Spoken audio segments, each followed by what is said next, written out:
Nicolas Ribot. Moi je suis le deuxième larron, Justin Gilbert. On s'est rencontré avec Justin à New York, ensuite on s'est retrouvé en MBA à l'INSEAD, à Fontainebleau. Et ensuite ce merveilleux projet depuis maintenant 4 ans ici aux États-Unis. Le choix de l'eau de coco a été motivé parce que c'est sans doute la catégorie la plus compétitive, la plus difficile, mais aussi la plus mûre pour nous, pour démontrer les bénéfices et les bienfaits du modèle Ecosystem-Based Business, dans lequel on prend en considération le welfare, donc le bénéfice, les bienfaits de tous les agents de l'écosystème, tous les agents de la chaîne de valeur. Lorsqu'on prend en considération réellement l'expérience sensorielle et nutritionnelle du consommateur, pas seulement la marque. Lorsqu'on prend en considération réellement l'impact social et environnemental de la ressource, l'idée, la théorie voudrait, selon nous, que le produit que l'on crée devient plus concurrentiel que le modèle traditionnel. Donc on a moins besoin de marketing, on a moins besoin de communiquer parce qu'on s'est concentré sur ce qui est à l'intérieur et pas ce qui se passe à l'extérieur. Donc on a choisi l'eau de coco, on a investi énormément, on a passé plusieurs années à développer ce projet pour avoir un produit qui était tout simplement unique, c'est-à-dire le seul produit cru sur le marché, mais néanmoins avec une garantie de qualité exceptionnelle. On a lancé il y a 18 mois. Et maintenant, on est une des sociétés de boissons ou d'alimentaire en général aux États-Unis en plus forte croissance. Maintenant qu'on avance, on est maintenant en train de se lancer dans la catégorie du thé, avec la même logique, de rentrer dans des catégories et de faire un arbitrage, d'opérer un arbitrage entre la promesse de la marque et la réalité du produit qui est vendu. Voilà. Qualité du produit. C'est très simple. C'est comme si on disait qu'on était dans un monde où tout le monde buvait du banga et on est arrivé avec du jus d'orange fraîchement pressé. Donc à partir du moment où on a l'opportunité, via la distribution, de donner accès à ce produit à des consommateurs, on n'a pas grand-chose d'autre à dire à part goûter le meilleur. Il suffit qu'il y ait généralement des équipes de magasins qui croient au produit parce qu'ils trouvent un produit qui est enfin à la hauteur de leurs attentes.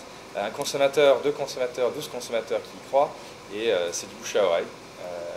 On est passé de complètement inconnu au bataillon à relativement connu assez rapidement et uniquement grâce à la qualité du produit.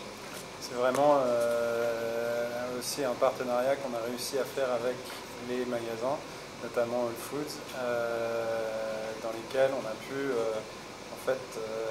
faire des démonstrations et à chaque fois qu'on voyait passer une personne avec une autre bouteille d'eau de coco, leur dire bah ouais, ça fait 10 ans qu'on vous raconte que l'eau de coco c'est vraiment un produit génial pour vous, mais en fait ce que vous êtes en train de boire c'est pas vraiment ça, goûtez le nôtre, et malgré le fait que c'est un peu plus cher, je pense qu'il n'y a pas une personne jusqu'à aujourd'hui qui nous ait dit que le nôtre était inférieur, donc c'est assez spectaculaire. Et on est aujourd'hui le leader du marché dans notre catégorie, là où Coca et Pepsi étaient les archi-leaders il y a moins d'1 an. Dans le circuit de distribution spécifique dans lequel on est, on a pris la position de leader et on est moins qu'une PME, on est une micro-PME.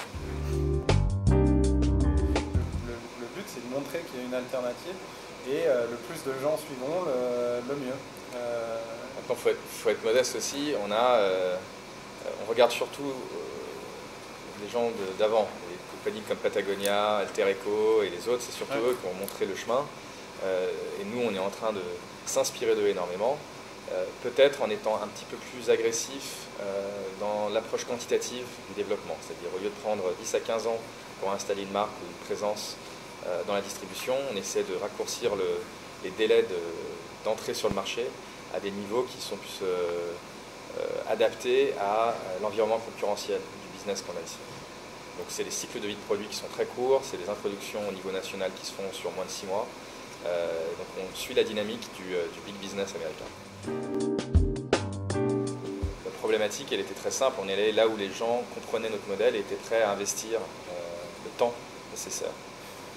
Voilà. Et je pense qu'on se sert aussi un peu du petit succès qu'on a eu jusqu'à maintenant pour appliquer de plus en plus avec les fermiers, voir comment on peut les aider, voir comment on peut faire toutes ces choses-là.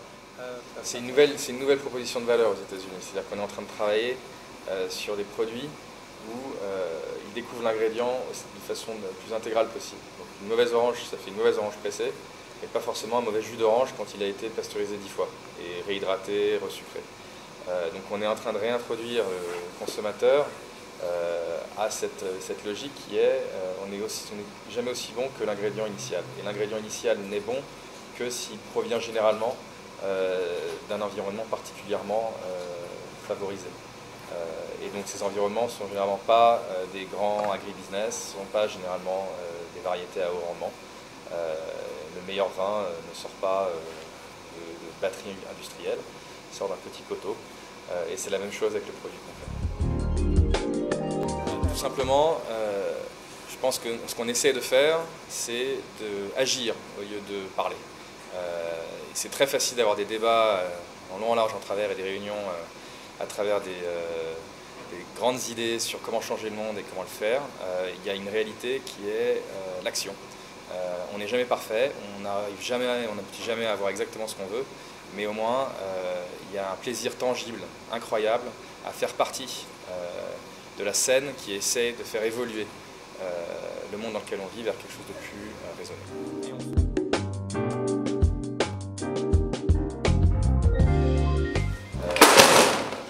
Voilà, la boîte est fermée.